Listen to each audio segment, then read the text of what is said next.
ఓ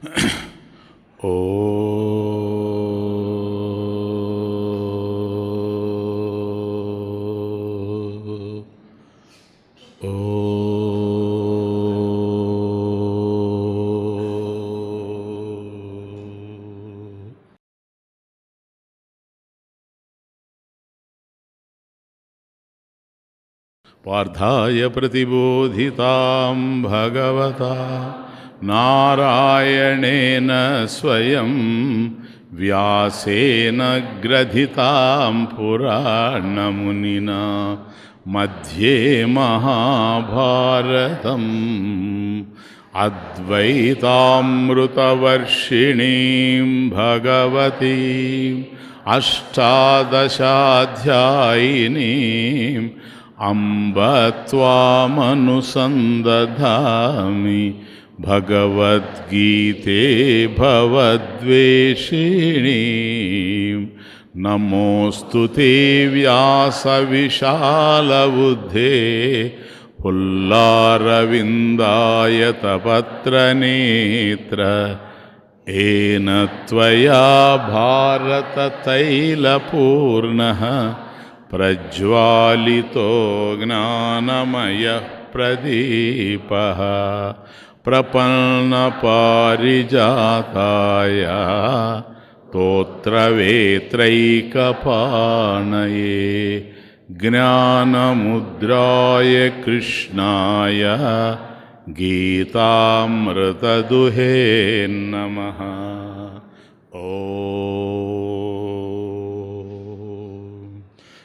అథ పంచమోऽధ్యాయః కర్మసన్యాసయోగః. అర్జున ఉవాచ సన్యాసం కర్మణాం కృష్ణ పునర్యోగం చ శంససి యచ్ఛ్రేయయేతయోరేకం తన్మే బ్రూహి సునిశ్చితం. శ్రీభగవానువాచ సన్యాసః కర్మయోగశ్చ నిశ్రేయసకరా ఉభౌ తయోస్తు కర్మ సన్యాసాత్ కర్మయోగో విశిష్యతే. జ్ఞేయః స నిత్య సన్యాసీ యో న ద్వేష్టి న కాంక్షతి నిర్ద్వంద్వో హి మహాబాహో సుఖం బంధాత్ ప్రముచ్యతే. సాంఖ్యయోగౌ పృథగ్బాలాః ప్రవదంతి న పండితాః ఏకమప్యాస్థితం సమ్యక్ ఏకమప్యాస్థితః సమ్యక్ ఉభయోర్విందతే ఫలం. ఏకమప్యాస్థితః సమ్యక్ ఉభయోః విందతే ఫలం. ఏకస్యాపి సమ్యక్ అనుష్ఠితవాన్ ఏకస్య అపి సమ్యక్ అనుష్ఠితవాన్ కథం ఉభయోః ఫలం వింద్యతే ఉచ్యతే చెప్పబడుతుంది. అంటే ఈ రెండు ఉన్నాయి కదా, కర్మయోగం సన్యాసం. ఈ రెండిట్లో ఏకస్యాపి సమ్యక్ అనుష్ఠితవాన్, ఏ ఒక్కదాన్ని ఆచరించినా ఉభయోః ఫలం విందతే, ఈ రెండిటి యొక్క ఫలాన్ని పొందినవాడు అవుతాడు అనేటువంటి దాంట్లో సందేహం వస్తూ ఉంది. కథం ఉభయోః ఫలం విందతే, కాబట్టి ఇది ఏ విధంగా సాధ్యము? ఎందుకంటే రెండు ఎప్పుడైతే ఉన్నాయో అవి రెండు మార్గాలుగా ఉన్నవి. రెండు మార్గాలుగా ఉన్నప్పుడు ఫలాల్లో కూడాను భిన్న ఫలాలు వచ్చేటువంటి అవకాశం ఉంటాయి. కాబట్టి వీటికి ఒకటే ఫలం అందుతుంది, రెండిట్లో ఏ ఒక్కది ఆచరించినా రెండిటి ఫలం అందుతుంది అని చెప్పేటప్పుడు మరి రెండెందుకు వచ్చాయి, ఒక్కటే ఉంటే పోలేదనేటువంటి సందేహం కూడా వస్తుంది. కనుక ఏకస్యాపి సమ్యక్ అనుష్ఠితవాన్, ఒక్కదాన్ని చక్కగా ఆచరించేవాడు కథం ఉభయోహో ఫలం వింద్యతే, రెండింటి యొక్క ఫలితాన్ని ఏ విధంగా పొందుతాడు ఈజ్ ద క్వశ్చన్. ఉచ్యతే, చెప్పబడుతూ ఉంది. యత్ సాంఖ్యై ప్రాప్యతే స్థానం తద్యోగైరపి గమ్యతే, ఏకం సాంఖ్యం చ యోగం చ యః పశ్యతి స పశ్యతి. ఫస్ట్ లైన్, సాంఖ్యైః యత్ స్థానం ప్రాప్యతే, యత్ సాంఖ్యైః ప్రాప్యతే స్థానం, అది ఫస్ట్ లైన్. సాంఖ్యైః అంటే సాంఖ్యుల చేత, అంటే సాంఖ్యులు అంటే సన్యాసులు, జ్ఞాననిష్టైః, సాంఖ్యైః జ్ఞాననిష్టైః ఆర్ సన్యాసిభిః అంటే సన్యాసుల చేత. యత్ స్థానం ప్రాప్యతే, స్థానం అంటే మోక్షాఖ్యం. స్థానం అంటే ఇక్కడ చోటు అని కాదు, స్థానం అన్నప్పుడు మోక్షం అనేదానికి స్థానం అనేటువంటి పదం. కాబట్టి సాంఖ్యుల చేత ఏ మోక్షమైతే పొందబడుతూ ఉందో అది ఫస్ట్ లైన్. యత్ సాంఖ్యైః ప్రాప్యతే స్థానం, సాంఖ్యైః సన్యాసిభిః యత్ స్థానం ప్రాప్యతే, ఏ మోక్షమైతే పొందబడుతూ ఉందో, స్థానం అంటే మోక్షాఖ్యం, మోక్షం అని పేరు. కాబట్టి సన్యాసులు సాంఖ్యంలో వెళ్ళేటువంటి వాళ్ళు, సాంఖ్య మార్గంలో చరించేటువంటి సన్యాసులకి ఏ మోక్షమైతే లభ్యం అవుతూ ఉందో అని అర్థం. నెక్స్ట్ సెకండ్ లైన్, తత్ అది ఏది, తత్ స్థానం మోక్షాఖ్యం, అదే మోక్షము యోగైః అపి యోగుల చేత కూడాను గమ్యతే పొందబడుతూ ఉంది. యత్ సాంఖ్యైః ప్రాప్యతే స్థానం తద్ యోగైరపి గమ్యతే. శ్లోక నెంబర్ 5. కాబట్టి సన్యాసుల చేత అంటే కర్మయోగము సన్యాసము. కాబట్టి కర్మ మార్గంలో ఉండేటువంటి గృహస్థులంతా కూడాను యోగులు, కర్మయోగులు. అట్లా కాకుండా సమస్తాన్ని త్యజించి కేవలం శ్రవణ మనన నిధిధ్యాసలో ఉండేటువంటి వాళ్ళు సన్యాసులు. కాబట్టి ఆ సన్యాసుల చేత ఏ మోక్షమైతే, స్థానం మోక్షాఖ్యం, స్థానం అంటే మోక్షాఖ్యం, మోక్షం అని అర్థం. ఏ మోక్షమైతే సాంఖ్యుల చేత, సన్యాసుల చేత, జ్ఞానుల చేత పొందబడుతూ ఉందో తత్ యోగైరపి గమ్యతే, తత్ అది అదే స్థానం మోక్షాఖ్యం యోగైః అపి యోగుల చేత కూడా గమ్యతే అంటే యోగులు కూడా చేరుతూ ఉన్నారని అర్థం. ఏదైతే సాంఖ్యులకు లభ్యమవుతూ ఉందో, ప్రాప్తిస్తూ ఉందో, ఏదైతే సన్యాసులకు ప్రాప్తిస్తూ ఉందో అదే మోక్షము యోగుల చేత కూడా పొందబడుతూ ఉంది. అక్కడ ప్రాప్యతే, ఇక్కడ గమ్యతే. అంటే సన్యాసికి ప్రాప్తించింది, అది మళ్ళీ ప్రాప్తస్య ప్రాప్తే అప్రాప్తస్య ప్రాప్తి, అది వేరే విషయం, మీకు తెలుసు. ప్రాప్తించిందంటే ఉన్నదాన్ని తెలుసుకున్నాడని అర్థం. కాబట్టి ఏదైతే సన్యాసికి ప్రాప్తించిందో దానినే కాలములో పరంపరగా కర్మయోగి చేరుతాడు, గమ్యతే. అది ప్రాప్యతే గమ్యతే. కాబట్టి అతనికి ప్రాప్తిస్తూ ఉంది, ఇతని చేత పొందబడుతూ ఉంది, ఇతను చేరుతాడు అని అర్థం. యత్ సాంఖ్యైః ప్రాప్యతే స్థానం తద్ యోగైః అపి గమ్యతే. బాగుంది. కాబట్టి వీళ్ళల్లో ఏకం సాంఖ్యంచ యోగంచ, ఏకం సాంఖ్యంచ యోగంచ యః పశ్యతి స పశ్యతి. కాబట్టి వీళ్ళలో యః పశ్యతి, ఎవడైతే చూస్తూ ఉన్నాడో, ఏం చూస్తూ ఉన్నాడు, ఏకం సాంఖ్యంచ యోగంచ, సాంఖ్యాన్ని యోగాన్ని ఒకటిగానే ఎవడైతే చూస్తున్నాడో, ఆ ఒకటి ఎక్కడొస్తూ ఉంది తెలుసా, ఫలైకత్వాత్, ఫల ఏకత్వాత్ అది ఫల ఏకత్వాత్. ఎందుకని? యత్ సాంఖ్యై ప్రాప్యతే స్థానం ఫలం తద్యోగైరపి గమ్యతే. కాబట్టి దీన్ని ఫలైకత్వాత్ సహా సమ్యక్ పశ్యతి. ఎవడైతే చక్కగా చూస్తూ ఉన్నాడో, యహ పశ్యతి ఫలైకత్వాత్ సహా సమ్యక్ పశ్యతి అంటే చక్కగా దాన్ని దర్శిస్తూ ఉన్నాడని అర్థం. ఈ దర్శనం తత్వదర్శనం. ఇది తత్వదర్శనం. తత్వదర్శనం చేసేటువంటి వాడు తత్వవిత్. మహాభారతంలో ఇక్కడేమో యహ పశ్యతి సపశ్యతి అన్నాడు, మహాభారతంలో తత్వవిత్ అంటాడు. దీనికే చెప్తాను. కనుక సాంఖ్యము అనేటువంటిది స్థానం ఏదైతే ఉందో, స్థానం అంటే మోక్షాఖ్యం కదా, మోక్షం. ఆ మోక్షానికి సాంఖ్యము సాక్షాత్ సాధనం. అది డైరెక్ట్ సాధన. అవునా? ఎందుకని? మోక్షం అనేటువంటిది జ్ఞాన రూపంలో ఉంది కనుక సాంఖ్యంలో సన్యాసంలో జ్ఞానమే అందుతూ ఉంది. కాబట్టి చిత్తశుద్ధిని పొందినటువంటి వాడు, కాబట్టి కర్మయోగంలో ఉండి కర్మల మధ్య శుద్ధి పొందినటువంటి వాడు సన్యాసం పుచ్చుకొని, వివిధిషా సన్యాసం, డైరెక్ట్గా గురుముఖత శాస్త్రాన్ని అధ్యయనం చేస్తూ ఉన్నాడు కనుక గురుముఖత శాస్త్రాన్ని శ్రవణం చేస్తాడు. శ్రవణం చేసినటువంటి దాన్ని మననం చేసి సందేహ నివృత్తి చేసుకుంటాడు.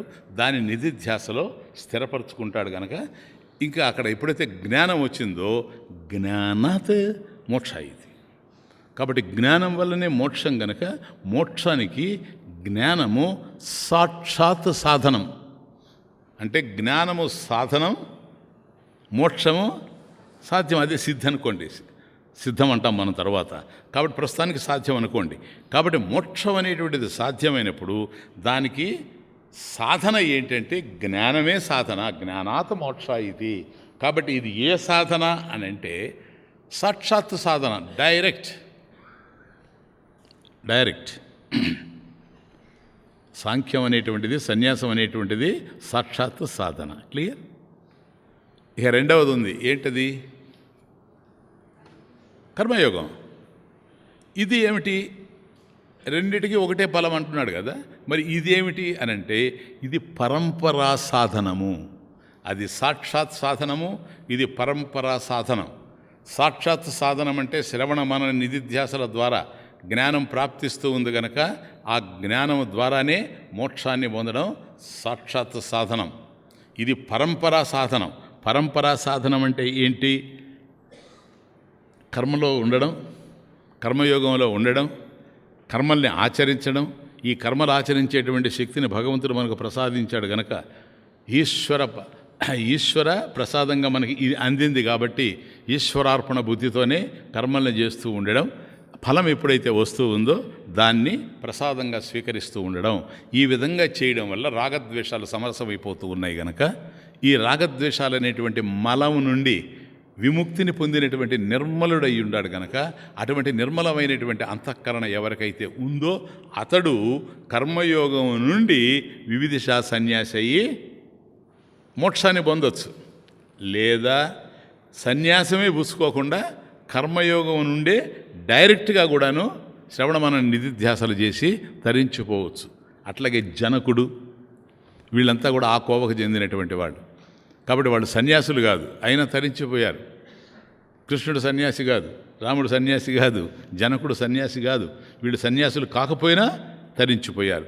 కాబట్టి కర్మయోగం నుంచి డైరెక్ట్గా నువ్వు మోక్షానికి వెళ్ళిపోవచ్చు. లేదా కర్మయోగం పరంపరా సాధనంగా కర్మయోగం ద్వారా శుద్ధిపడడం, శుద్ధిపడిన తర్వాత వివిధిషా సన్యాసి కావడం, వివిధిషా సన్యాసి అయిన తర్వాత మోక్షాన్ని పొందడం. ఎందుకని? జ్ఞానం వల్లనే మోక్షం కలుగుతూ ఉంది గనక. ఈ రెండు ఒకటే కాదా? ఎక్కడ? ఫల ఏకత్వాత్. రెంటి ఫలం ఒకటే. నువ్వు కర్మయోగం ద్వారా వెళ్ళినా సన్యాసం ద్వారా వెళ్ళినా ఫలం మాత్రం ఒక్కటే. ఎందుకని?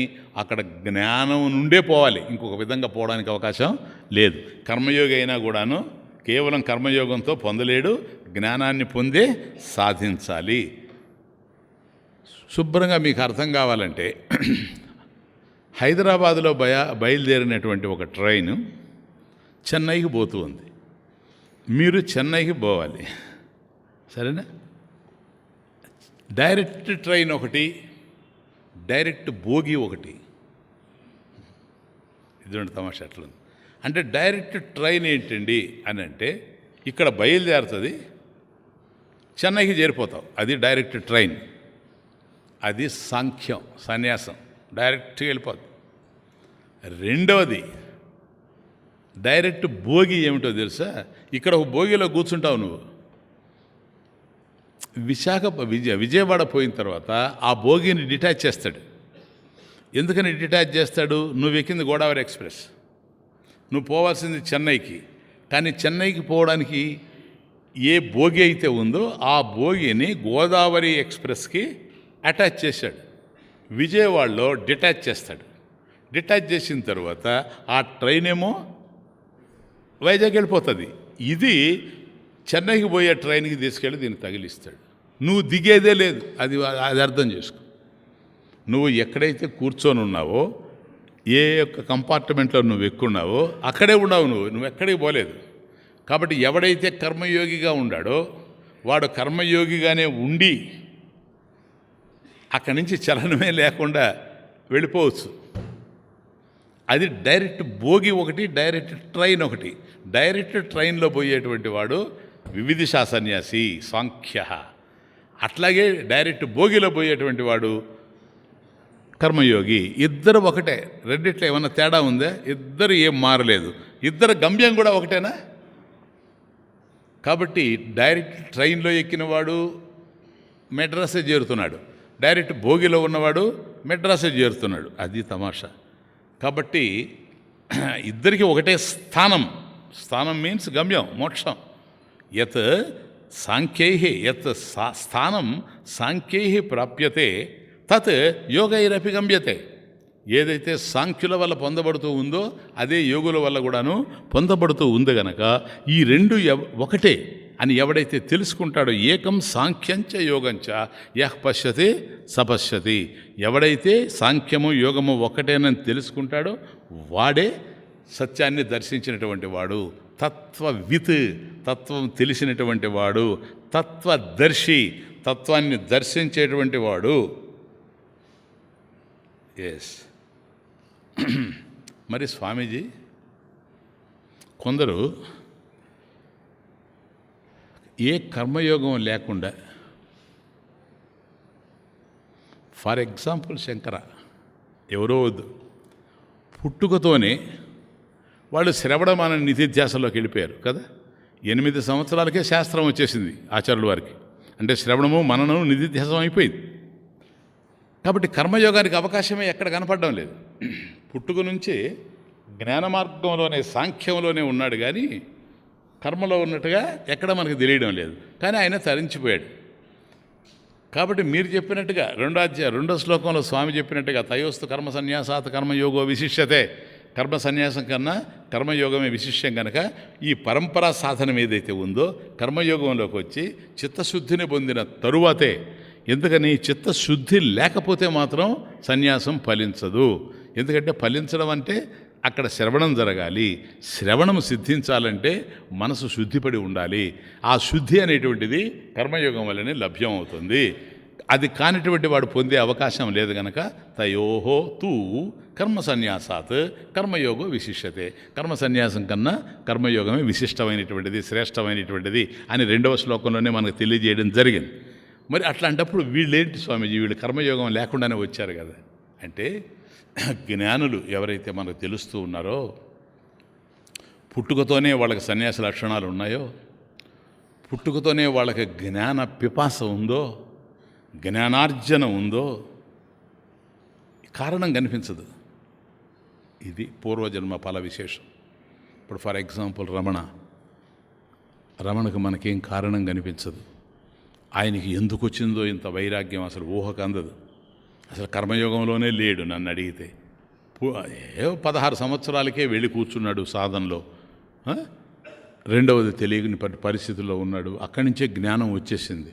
అంటే ఎవరైతే ఇప్పుడు సాంఖ్య మార్గంలో ఉండారో, జ్ఞాన మార్గంలో ఉండారో